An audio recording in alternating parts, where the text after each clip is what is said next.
Welcome to Breaking Down Bits, a conversation about great comedy bits with the comedians who wrote and performed them.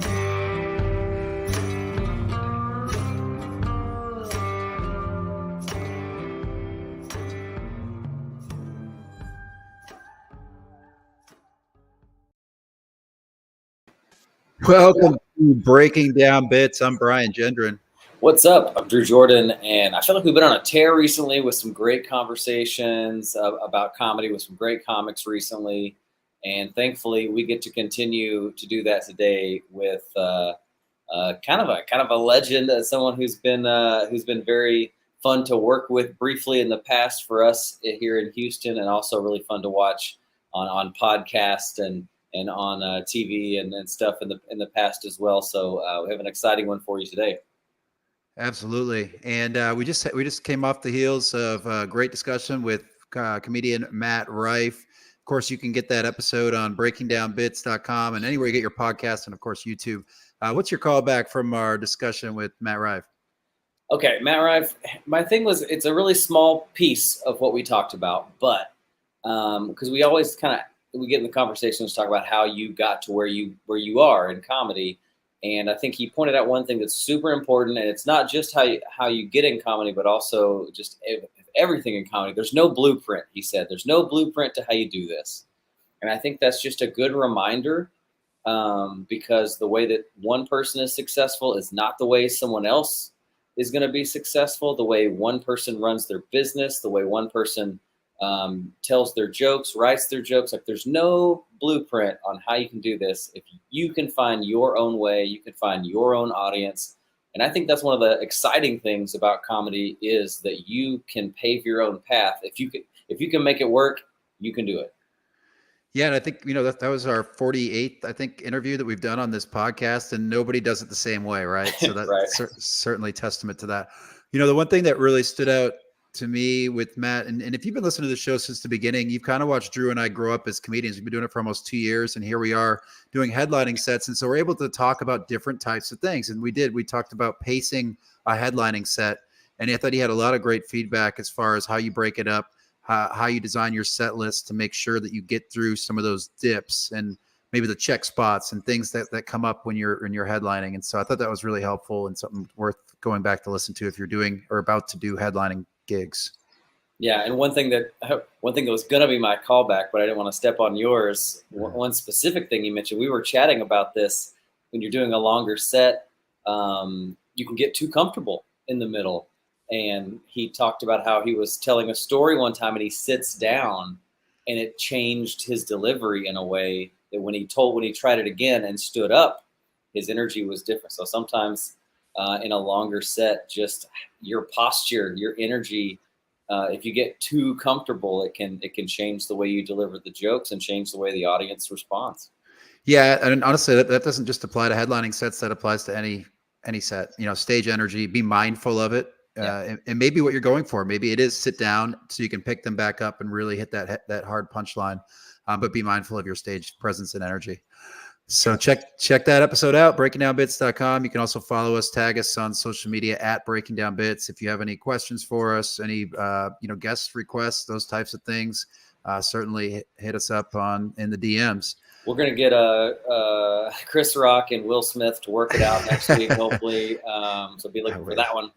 Yeah, keep your eye out for that. I'd love if we got Chris Rock. All right, man, you ready to bring in our guest? Yeah, let's do it. Mike Vecchione is an Italian-American comedian and actor living in New York. He's performed on The Tonight Show, Comedy Central, NBC's Last Comic Standing, and in the movie The King of Staten Island. Mike headlines all across America as well as internationally. He has a podcast called Mike Vecchione Investigates, and he's recording his next special in April of 2022, produced by Nate Bargatze.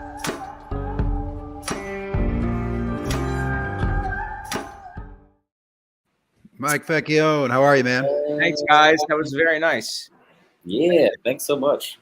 Glad to have you on the podcast, man. It was great meeting you a couple months back. You popped in and did some time.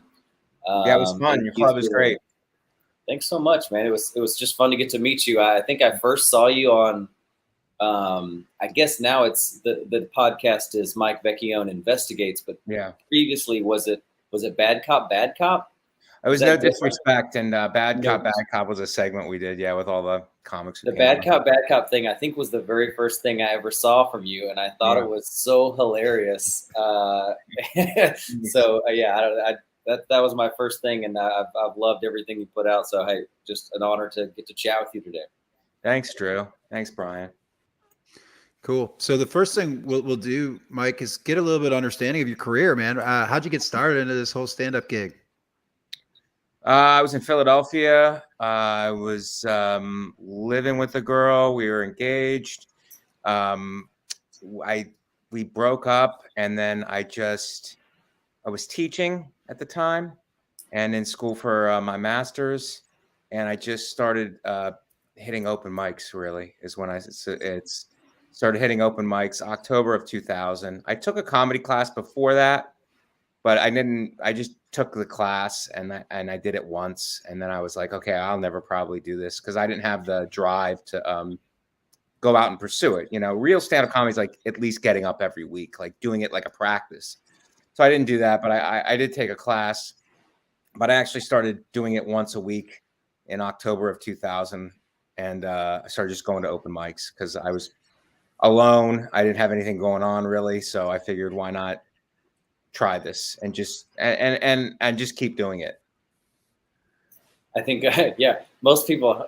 There's some bit I heard recently. It's like, when you people only turn to religion at their rock bottom. You got in a rough spot and turned to comedy. So that's interesting. Yeah, I think people do that a lot. I think there's a thing that happens where it's like, oh, at least for me, it was like, oh, it doesn't matter if I fail. Like, who cares? Like, right. It doesn't matter. So I just, with that reduced fear of failure, I just kept going up, because I wasn't funny right off the start. I had to work, and I would make small progresses every week. And I thought to myself, it's like, oh, I'm never going to actually do this. But it is helping me with public speaking, and maybe that could pay off in teaching. I was getting my master's in education at night. I already had a bachelor's in criminal justice. So I was like, oh, this could help me down the road somewhere, develop as a skill in some way. So I just kept doing it, but I had no ambition of doing it like professionally. Oh, so when did the gears kind of change and that become a little more of a passion? And when did you start kind of getting some success or something that helped push you to like becoming more of a comic?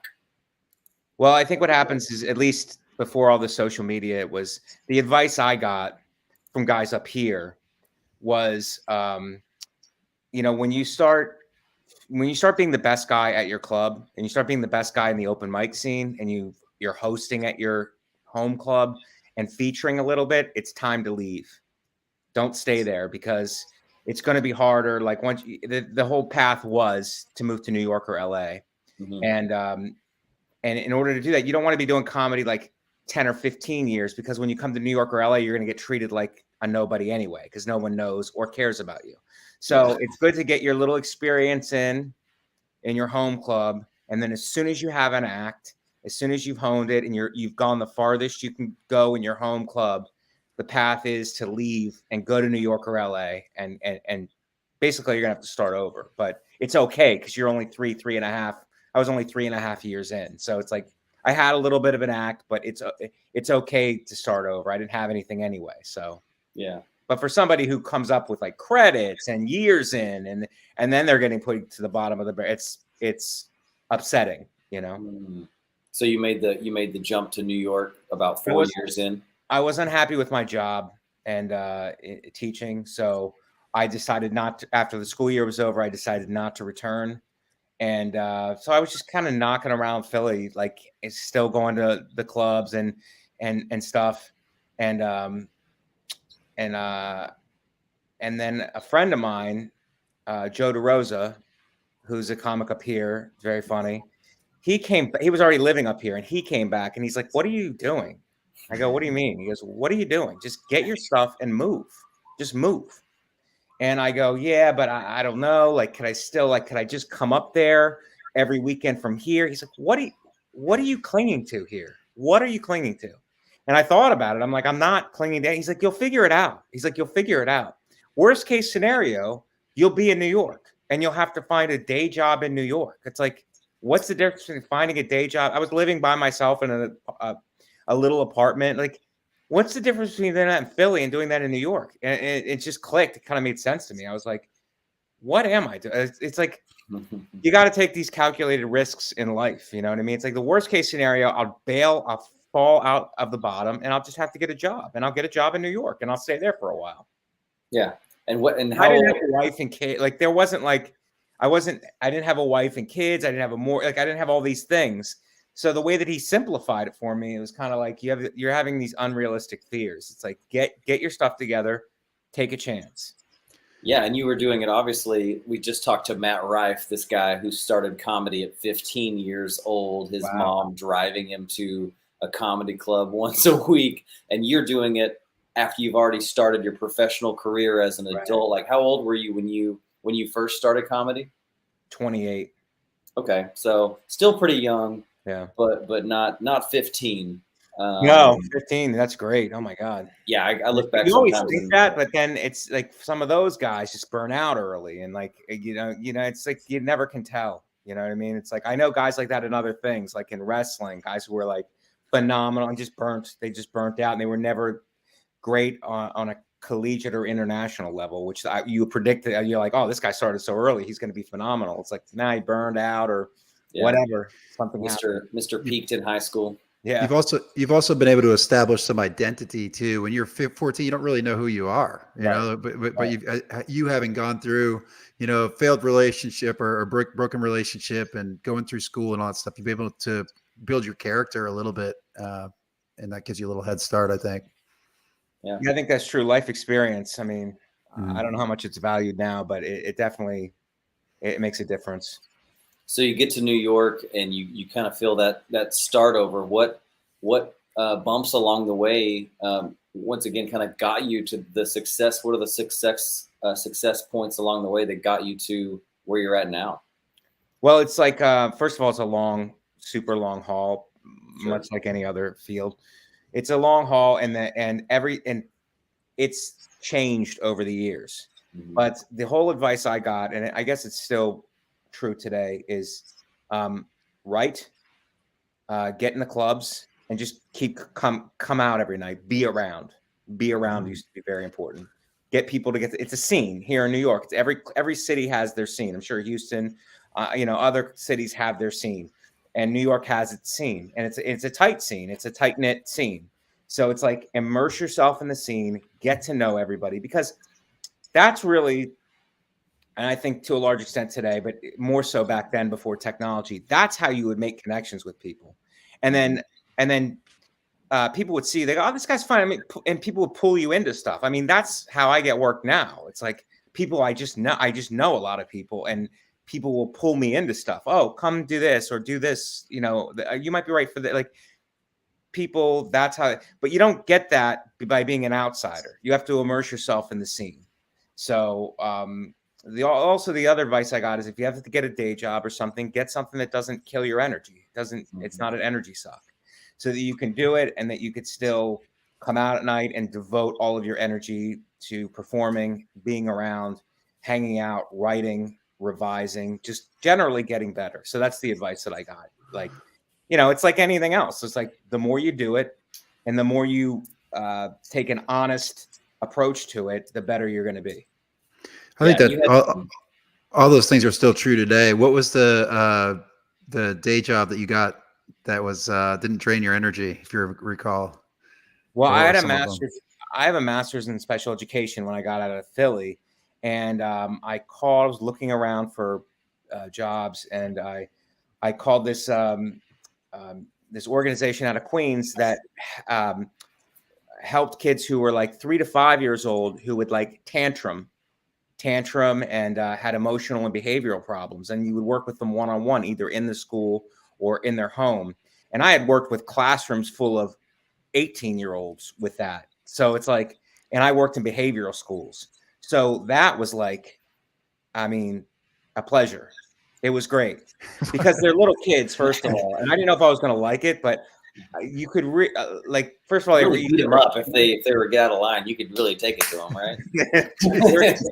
they were easier to handle, but also they're moldable. They were so moldable. I got to work with kids for like a year and or 8 months or something, and I could see the progress. It's like I was unbelievable. It was like felt very rewarding. And if I wouldn't have started headlining, I would have just kept doing that job. Like it was really a great job to have.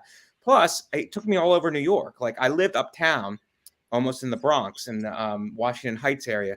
But I dealt with like Russian kids, a kid from immigrant Russia, Indian, African American from Harlem, like all types of different like kids and backgrounds with these issues, and it was just all fantastic. I mean, really, I can't speak. One of the best jobs I've ever had. Yeah, I think one of the best things working with people, I think, is when you can see that progress. Right. Most of my career path has been in radio, and I think sometimes when I get to work with talent that's a little rough around the edges, and you see that progress, there's something super rewarding about that. Or maybe in comedy, someone takes you under their wing and helps you, and that's super rewarding to see someone make a transformation in any way like that. That's super cool. It was really cool, and I could basically make my own schedule also. So I made my own schedule. I was making some money because by the time I moved up here, I was 31. So it's like when you're 19 and you don't have any money, it's kind of charming and whatever, but not when you're 31. So you gotta have some money in your pocket. So I put money in my pocket, and I was very appreciative, and I had a great boss. My boss was really understanding and really helped me. And it was just a great experience. So I did that, and I lived with roommates. I lived with roommates for a long, up to last year. I mean, I didn't have to before last year. I lived with Dan Soder for 10 years, and we just and Dan's wildly successful comic. So it just was a thing of he was one of my best friends, and it just worked out convenience wise. Like we were both on the road, living next to the airport at LaGuardia in Astoria, Queens, and I just loved living with him. It was the best. So before the pandemic, but I lived with roommates, and I had all the typical New York problems: rats, bed bugs. I mean, bed bugs was brutal, but I had all these issues, and I've only lived in like this is my third place I've lived in New York in 18 years. Oh wow! So you locked down. So what was your? You've done a lot of late night and a lot of TV stuff, right? Like Last Comic and Tonight Show, Conan. What was your experience, or what were the connections that took place for you to snag some of those great kind of publicity, kind of good moves for your publicity? Last Comic, I can't remember how those things came about. All I do remember generally is being in the mix, always being in the mix, and always being in the clubs, in the mix, in the clubs. Because I got in the clubs. I got in the clubs first. I think I got in the clubs right when I got like a Live at Gotham, which is like the first TV I did. But I got into the Comedy Cellar and the Stand when it opened, and the Comic Strip. I got into some of these clubs. So I was always just around. And then when they would do showcases, whether it was an agent that I had at the time or a manager or somebody at the club, they would pull me in, or somebody would pull me in to like get on the showcase. Nice. And then I would, focus on the showcase, and then that's how I would get those spots. Nice. So at what point, I know there's something as you start getting a little success, you start wondering, when do I need a manager? We've talked to a few comics about this. Any thoughts on at what point does a manager make sense for a comic? I don't know anymore the answer to that. I really don't, because of everything's changed with social media. I don't know if you need a quote unquote manager. You might need somebody to manage your dates that you already have. But as far as like pushing for, I don't know, probably like an agent does that, like industry, like pushing to get you stuff. I don't know, but I think it just depends how hot you are. And, social media is a big part of that. So, yeah, I guess it goes back to the point I wanted to make is it really comes in waves. Like the whole, like I had I got like Live at Gotham in 2008, and I had some other stuff, and then I thought I was going to get a half hour, but I didn't. I thought I was going to get Montreal, but I didn't. And then the next year in 2009, because there was a natural progression of things. Things are pretty eclectic now. It's like you could be nobody and then have 4 million TikTok followers and be selling out clubs. That didn't used to be the case. That's relatively new. Yeah. So I can't speak to that. But what I can speak to is like, so 2009 and then 2010, I had a great year. I had a Last Comic Standing. I got Montreal. I did a half hour for Comedy Central that came out in 2011. I got a bunch of stuff. And then 2011, I did a little bit more stuff there. And then like I would get a Conan here and there, but nothing. I thought, oh, I would be. First of all, once I thought I got into these road clubs, I was like, oh, I'll just, if nothing else, even if I don't get any more TV, I'll be in this road club circuit. That's not the way it works. The road club circuit doesn't work that way. I got a bunch of stuff off my half hour, a bunch of road work. And then the next year, they just book whoever has the next half hours. They don't bring the guys back. So it's like, okay. So I didn't realize that. I thought, oh, at least I have like, it's like you're climbing and it's like, oh, I have a sturdy ledge here I can always come back to. It's like, oh, that's not the way it works. Oh, wow. That's got to be a bummer when you're like, yeah, you want to collect to those and keep going back to those markets to grow your following there. Right. And that's the thing. I don't know if it happens anymore. It's like you keep hitting the road to build your following. Maybe it does, but it's like, is it more important to do that, or is it more important to do your social media and try to earn it through algorithms and that way, and so you can get the followers when you go to these cities? I don't know. It's a question. My point is that it's my friend is a engineering guy and he's a very successful, but he everything is like linear like that. It's like A to B to C. It's like, that's not the way this works. It's like you can have that in your mind, your goals, but you can't predict. Sometimes there's years of lulls of stuff and you're not getting what you think you should be. And then it takes off and then you get a bunch of stuff. It's like, maybe you're just in season. Maybe people like your look, maybe, whatever. And maybe you've fallen out of favor because of whatever reason. So through no fault of your own. So it just depends. I think one thing we've seen comics helping themselves with is having consistency. So maybe it's going out and doing that road work, filming all those sets, and then chopping up the video from the set to put on social media. That consistency really seems to kind of double down on both of what you're saying. A ton of fucking work. I mean, it's insane how much work that is. Really great. I'm happy for those people, but it's a thing where it's like, I'm happy for those people and I admire the initiative. The only thing is like what it comes down to a thing of like, what are we actually doing? Is it about your talent and like what you're doing on stage, or now is it about marketing? Like, I'm not criticizing it. I have to do it too. And I want to be successful that way also. But I'm just calling it is what it is. It's like, how much of this is like crafting a joke on working on what that is versus taking the tape, taping everything, cutting it up, putting it on. Like, it becomes a marketing thing now and an algorithm, which is, I guess, what it is. I think it's necessary, I guess, But I mean, the other thing is if you jump, if this alleviates gatekeepers, I guess that's good. But then this has its own thing. So, Yeah. Maybe an efficient way to do that is you're watching your whole set and then you're marking down, not just you're working on the jokes, but also where are the social media. So you're kind of accomplishing both within that same time span, just as a thought, as something you can do to grow.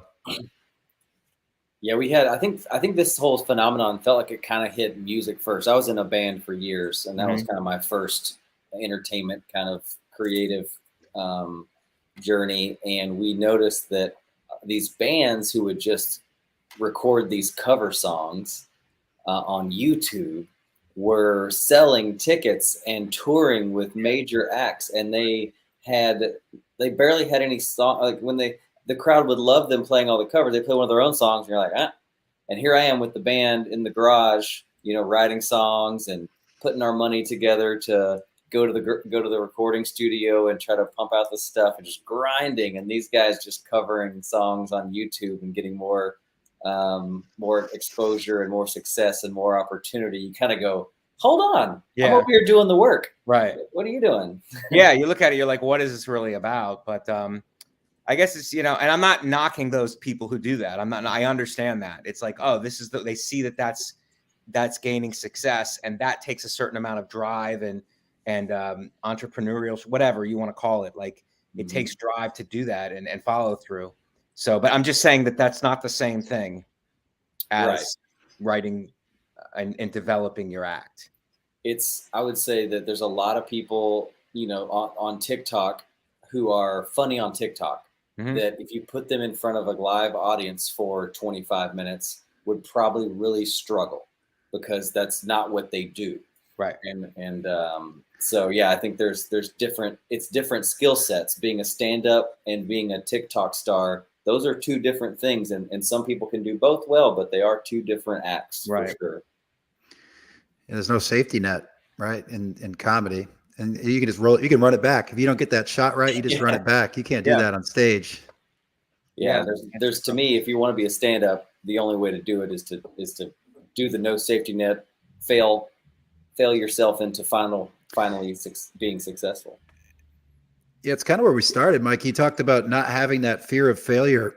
I wonder, is that something? How do you recreate that? Because the first time you got up, that's like the most courageous thing you could do. And then how do you then do that to, it becomes harder to force yourself to go do that again and try new jokes or write a new 5 and all that stuff. How do you keep that alive after years and years of doing this?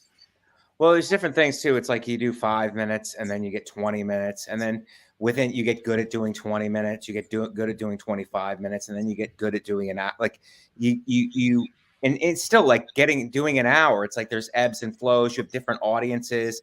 On the road, you're dealing with different kinds of crowds, and it's very different if the crowd doesn't know you versus the crowd does know you. It's like all of those things, and trying to be focused and authentic the entire time is a challenge. So those little things, you're always working on them. I think you're always working on them. And if the crowd is not on your side too, I've been in that situation where it's like you'll go up. And the crowd is just not with you. And it's like you have, you can see it in the first 2 minutes. It's like they're not here to see what I'm doing. So it's like now you have to win them back. You have to win them over for the rest of the time, which is the rest of the hour. And it's like, it's a skill set to like calm yourself down and be like, okay, let me just start having some fun with what I'm doing, and then they'll buy into it. Or let me just try to bring them into without abandoning what you're doing and just going into the crowd. I mean, that's the easy way to just like do it as a penalty kill and be like, this crowd's not into me. I'm just going to get some laughs and I'm going to get up out of here. It's like, yeah, you could do that, and that no one would shame you for doing that. You're just, you're doing your obligated time. But why? You can always do that. Why not take the opportunity to sit in the pocket and try to bring them into your act instead of giving it up and going out and just letting them win. You just bring them into what you're doing and and it might not be the greatest set that you've had, but it's just the fact that you keep turning them and you keep bringing them and there's value in that. That's the hardest thing. How I think Brian and I we've talked a lot about that, Brian, as it's so strange, how you do your act and every room's different. Every group of people, you get a different response. And sometimes you're going to hit those rooms that aren't feeling it. Right. And we've talked a lot about how do you get people back on your side? What are some things we can do if the crowd's not feeling it? Obviously a little bit of crowd work never hurt, but yeah, I like that. I think I really prefer that kind of strategy of, have fun, show them you're having fun, and don't bail on your plan for your set completely. Well, the first thing is not to hate them, because it's originally like you see them just rejecting you. Yeah, like it's a vulnerable. You're in a vulnerable place because you're doing your jokes. You came to this city, you flew in, you went all this stuff. So you got the mic, and there's a guy sitting there like this. It's like first of all, don't hate them. And like try to like, for me, I'm a like intense, like focused guy. So it's like, oh, you need to loosen up and have some fun and then how bad can it go? And if it does, then that'll be a story. It'll at least be a little. At least we're gonna have some fun going down in flames versus having this be a tense like standoff. Like fuck you. You know what I mean? It's like let's loosen up and let's have some fun and let's see where it can go. But on the crowds being different, the hardest crowd I found is when the crowd is stiff and they don't trust you, but they're quietly just watching you struggle. And then there's one drunk person who's trying to make it about them. Because you're trying to you like to slam the drunk person, but no one's on your side because they don't believe you're funny. So it's like this drunk person is making it about them, and these people are just quiet waiting for you to be funny. So it's like you're trying to slam this person is. So the easy thing to do is just to go to the person and just be like, you're pretty hammered, and just keep going at them for like cheap, like instead of just. I had that one time and I just ignored the person and just kept coming at the group with the jokes to win it over. And it eventually, I mean, it ended up not great, but it ended up better than if I had the personal satisfaction of knowing what was happening. Right. That's the thing. That's the crazy thing too, is no one else in the room knows what you're going through. You know what? That's not true. Comics in the back, comics in the back. I went in the back. I was like, oh my God. I mean, I wanted to go like get something to drink. And they were like, hey dude, I know it doesn't matter what I'm about to say, but they broke it down just that way. They're like, I appreciate that. I go, thank you for at least acknowledging that happened. I just love the idea of in the woods thing. You know what I mean? It's like, no one's going to know it but me. But it's like, no, that's not true. The comics in the back knew it. No, I think to me, that's so important. The idea of not abandoning your plan and your set completely, because that feels like like when things go real bad, you just go, I'll just do some crowd work and waste out the rest of my time. And that's giving up a little bit. That's not trying to pull them into your world. I think that's a really, really good mentality to have. Say, hey, let's reset and let's do it. Keep your cool, have fun. Yeah. Don't hate them, which is really tough. Don't hate them, love them, and show them. Like they don't know what good comedy is. Like they don't know. I always do that. They don't know. It's like bring them in with personality, and then I'm going to hit them with the jokes, and I'm going to get them. You know what I mean? And then the satisfaction of that is it's a win. It's a big win. Yeah, that's great. That's really good advice. That's interesting. And you have an education background. I don't know if this plays into it or not, but sometimes like Drew and I in our room, people have never been to comedy shows before. We had that a lot early on. And now people are starting to come back and they know how to behave. But we have to educate them on how to experience comedy so that our headliners that come through would have good audiences. And that becomes a part of it sometimes. Wow. Yeah, there's a lot of people who've definitely only seen comedy on Netflix and they come to the Riot. And this is their first experience where whatever they're saying out loud can be heard by other human beings. And they're like, what? That's nuts. I mean, it really helps to set the tone. Like a good host will do it.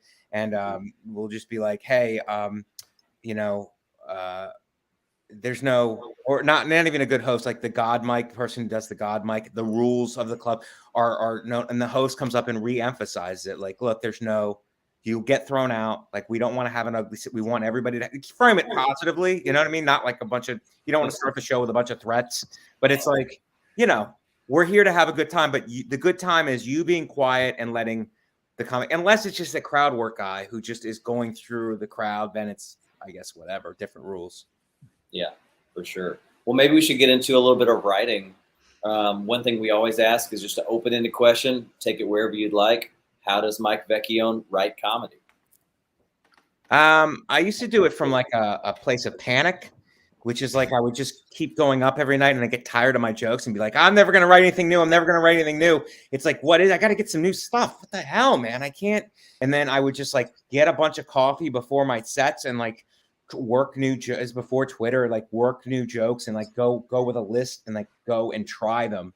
So I did that for a while. And then I was like, okay, now I have all these jokes. And I did my first album that way, where it was like very joke. You could see it's very joke based. And then I was like, jealous of some of my friends who were like, would be able to do great jokes within their personal experiences. Like Nate, like Big J on the edgier side. Soder's a guy like that. Like these guys who could just organically, I would just get jealous of them and be like, how are they, if I have good joke writing. So if I apply my joke writing to my personal experience, but how can I figure out a practice? I'm a big practice guy. I'm a pretty disciplined guy. So I'm like, what kind of practice can I use in order to bring that out? And so I started journaling. And then making notes. I journal for not long, like 6 pages or 4 pages, something like in the morning, and then just write notes because 1,000 funny things happen to you every day. Mm-hmm. And it's just like, we just let them go. You know what I mean? Like but if you sat down and thought about every thing that happened, every emotion that you had attached, or even if it didn't happen, what could have happened? Like over the weekend, I was in Vancouver and I got food poisoning, and then I had to take a huge flight home. Like that could have been what could have happened? That could have been a nightmare on so many levels. COVID test, all this, waiting, going through customs, it could have been, you know what I mean? So it's like stuff like that happens to you every day. And you would never know it unless you kept a journal of it. So I started doing that. And now I've come to a point where I'll just get up and I'll just get on it. I have the notes section of my phone, and I'll have my jokes about my personal experiences, but then I'll just go on, I'll look over all of them, and then I'll just add to them, and I'll keep adding and writing more. Nice. So it's a combination, because just writing a journal you're leaving out a lot of the hard jokes if you just do that. So it's a combination of keeping, however you do it, journal, or just keeping conscious of the things that are happening every day. And then also turning them into jokes, having that process. Everything has to be a process for me. So it's journaling, just getting the ideas down and then turning them into jokes. And is your journal paper on paper? Yeah, it's this. Nice. Yeah. I think the morning pages is definitely, that kind of exercise stuff was early on, I think, really great for me, because I do a lot of biographical stuff from my past, and that process, I remembered a lot of things that I didn't remember previously when I started writing out those memories and those experiences. More kept flooding in, right, the more that I wrote, and that was super helpful for me. Great. So as you write, okay, that's your writing kind of style. What about preparing for a set? Let's say you have a big set coming up, set list stuff. Do you follow a set list on stage? And what do you do those last seconds before you step on stage? Do you have any, since you're a disciplined guy, do you have any sort of ritual, kind of step-by-step things that you always do? Yeah, well, a 5-minute late night is different than an hour. An hour, it's you kind of have to navigate. You still have the chunk. It's kind of it's similar, but it's you have to have the chunks. And I'll let you know after how this goes. But you have to have the chunks of. Because I'm getting ready for one now. But have the chunks and be able to navigate from one thing to another. But a 5-minute set, you just have to have the jokes. You just have to have them, and then the mindset is, and the mindset for an hour also, I feel for me, the best thing for me is to have it down, keep working it. I'm going to work it. I worked it in Vancouver. I'll work in Houston and see what you guys think. I'll get your feedback, and then go to Cleveland, and then I'll go and do it. And it's the mindset is, I already put the work in. It's like training for an event. It's like training for a marathon. It's I put the work in. And now I'm just now that it's here, I'm just gonna have fun. Yeah. The work is already done. So now it's about being loose and executing it. Yeah. No, and that's the same thing with a late night set. With a late night set, that pressure is ratcheted up because you're behind the drape, and then the host calls you out and you go out and you're on. And it's a kind of a daunting feeling sometimes. You have waves of anxiety that comes over you while you're waiting to go on and stuff. So, but when you get out there, it's if you just have the mindset, it's look, these people, this is set up for you to win. Mm-hmm. It's actually, I did the last First Tonight show I did with Jay Leno, and I was sitting out, I was doing the walkthrough, and he was started talking to me, and he goes, "This is all set up for you to win." He's like, "You'll never have a better set. These people are here for you to win, and we'll hype it up, and you're going to do great. And if there's something that goes wrong, we'll cut it. There's no big deal. Like, don't get in your head about it." He's like, "You're at the clubs every night." And he was right. And that put me at ease. And it's like, oh, that you don't have to win. You don't have to, like, it's not like that club where the guy's sitting like this and you have 50 minutes to try to get it. It's like, it's not like that. It's just, they're there for you to win. You just relax into it and have a good time. And it'll show. Like, the thing is, if you're having a good time, it will show. It will come across on television that you're having a good time. Yeah, I think what you said earlier, it's so important for you to have a good time, for the audience to have a good time. If they see you having a good time, they're like, I don't want to be over here not having a good time. There's a guy on stage having a good time. I want to have a good time too. Right. I think that's really important. I mean, but everybody's different. Like maybe some people are too relaxed. Maybe, or some people are the other way. It's like, I'm like a type A, whatever, anxiety guy. So it's like the best thing for me is to, like, deflate some of the pressure from it and go, this is just, let's have some fun. Let's just go out and have some fun now. You put the work in. Now let's go out and be loose and have some fun with it. Yeah. It's like self-talk. Mm-hmm. So do you have anything, like, last second before you step on stage for a regular, road gig? Do you have a set thing or any little process before you step on stage that gets your head right? No, I do a breathing practice every day, but that's more for, like, health stuff. But it can also help in the moment, like right before you go up, like some deep breaths before you go up, or before you go on to, like, a late night set. Sure. Yeah, that always helps. Yeah, for sure. But mostly the mindset of this is supposed to be fun, because you can work things up in your mind, whether it's a headlining set and you just started headlining, or it's a late night set. It's like you can work things up into your mind to be like, this is huge, this is important, you better not fail. And it's like, this is all, like, it's all mental steps anyway. So it's like, just relax and have fun. Like, we're telling dick and fart jokes here. How worked up do we really need to get? I mean, this is not brain surgery. So we're going to go ahead and roll a clip, Mike. I think this is the first, if I'm not mistaken, this is your last Fallon, which I believe was the first one that, after coming back from the pandemic, that they ran for comedy. Okay, cool. So tell us a little bit about that day. Was there anything unique? I know you've done a lot of late night. Do you remember anything specifically about that one? Well, it was hard to run the set, kind of, because there weren't many places open at the time. But I did run at a few places that let me up outside. And New York Comedy Club was very good about it, because they had an outdoor room. The Stand had an outdoor room. And Three Monkeys, which was Sheba Mason, I want to give her a shout, because they had all these outdoor rooms, and they let me run it a bunch, and it really helped me with the set. So I was as prepared as I could be for it. And there was I forget what the limited audience, so it was like, all this stuff, different stuff. But, like, what really helped was Fallon came by, and he's like, look, and he goes, if a joke doesn't hit, just take it again. It's like, we'll that always makes me feel so much better, to be like, don't worry about it. Like, it's all, like, it's not live to air. It's like, whatever. So that always makes me feel better. So, and did you ever have to do that? Did you ever rerun a joke on any of your late night sets, or redo something? I haven't, but I stuttered on something that I think they cut. I don't think they cut. I know they cut it, because I didn't see it, but I took a word over or something. You know what I mean? Like, I took a word over, so they cut it. But yeah, it was great. And he does a great thing where before you go out and the camera's off, when they're at commercial, he talks to the audience.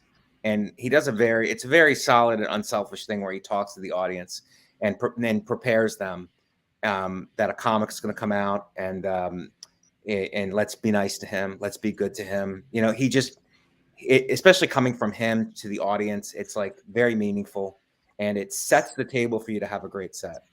I love to record that and play it before our shows. Yeah. a quick message from Jimmy Fallon. Please look to the screen. Be nice. Be nice.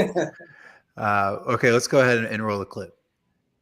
I've been going to the gym, and there's a lot of paperwork at the gym now.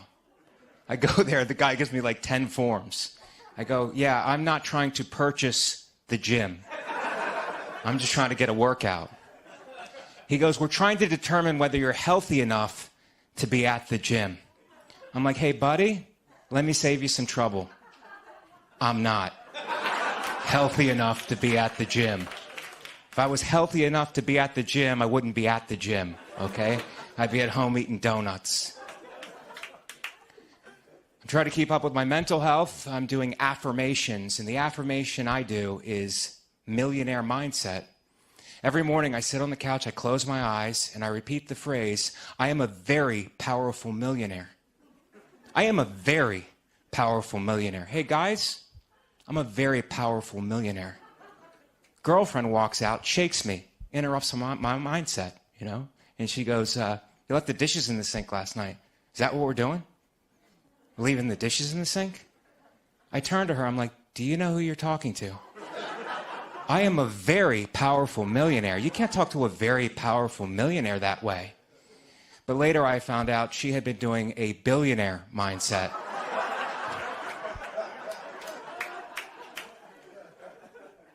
But arguments can escalate in quarantine. They really can. For example, my girlfriend is from Indiana. And did you guys know that people from Indiana do not like to be called hillbillies? Yeah, that is a slur. The politically correct term is farm to table. The farm to tables don't like it when you call them hillbillies. It gets their overalls in a twist. So the argument, it's escalating. She goes, you're always mad at me. That's the problem. I go, I don't think that's true. She goes, it is. And to prove it, I'm going to start a log. Every time you get mad at me, I'm going to write it down in the log.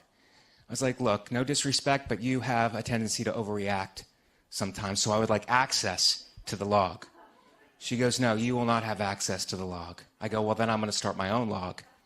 Every time you deny me access to your log, I'm going to write it down in my log.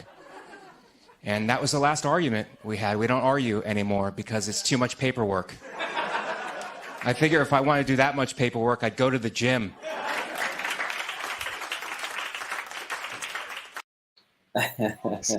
Nice way to tie that one back together at the end. That was so good. I forgot those jokes. But yeah, that was great. I noticed that in that performance. That really was a great experience. Yeah, I noticed in that performance. I don't know if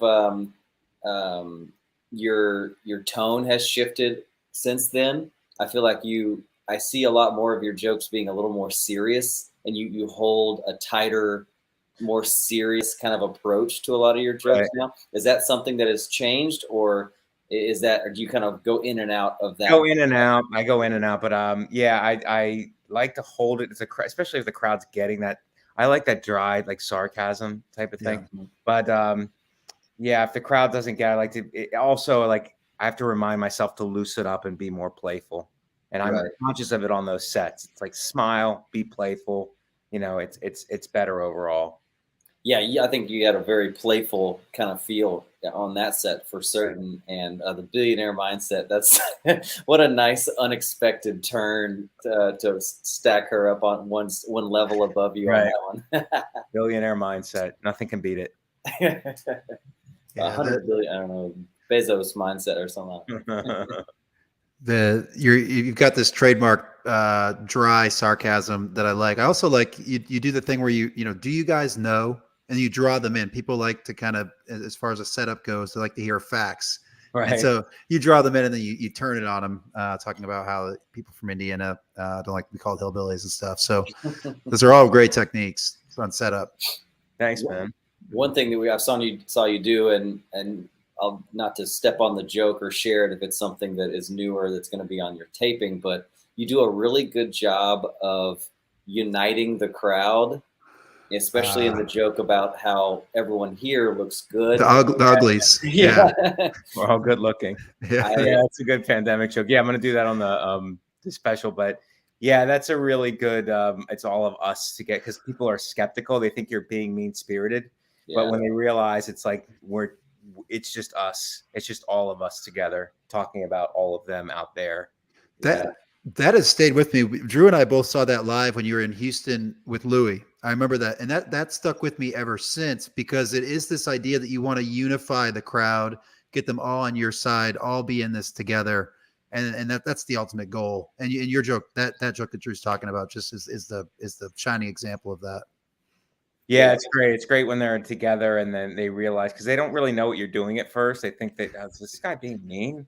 Yeah. First they think you're being mean. It's like, no. I'm being like, it's all of us. We're all in this together. You know, Then you have permission to be mean. You can say whatever you want at that point. You're not going to hear us out there. You know? So I think that's genius, and definitely like we try so hard to unify the crowd to be one organism to celebrate, and kind of work together, and that without pandering to them. You know what I mean? Like that's the thing. Like, you don't want to pander to them because they can sense that, they can see it. It's like you just want to stay within yourself, but then bring them in because you're leading it. You know what I mean? Like you have the mic, you're leading it. So it's like they want to be led. Bring them into you instead of like giving it out to them.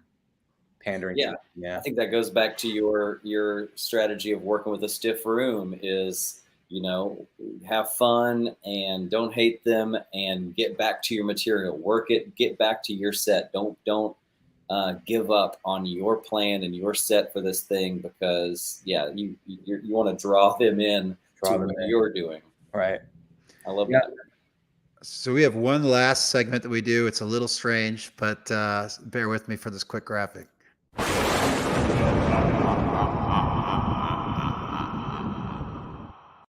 All right, very weird. Sorry, Mike. We do it to everybody.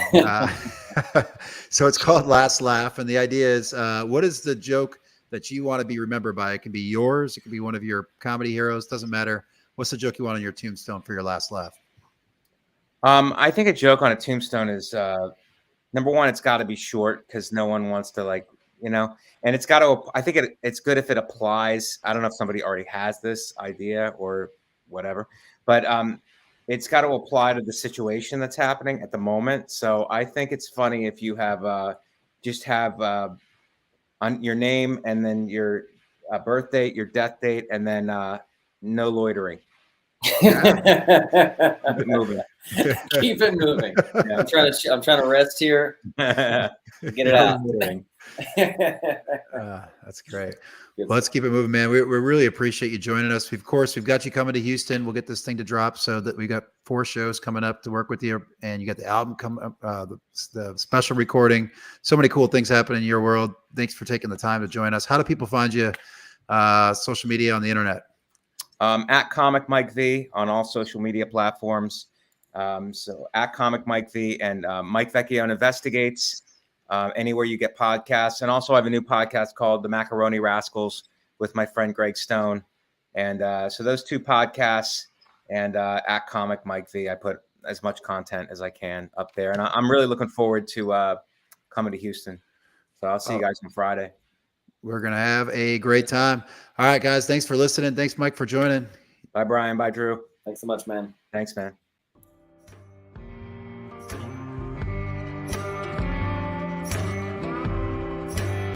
Thanks for listening to Breaking Down Bits. You can keep in touch or get more when you follow at Breaking Down Bits on social media, visit the website breakingdownbits.com, or shoot us an email at breakingdownbits@gmail.com.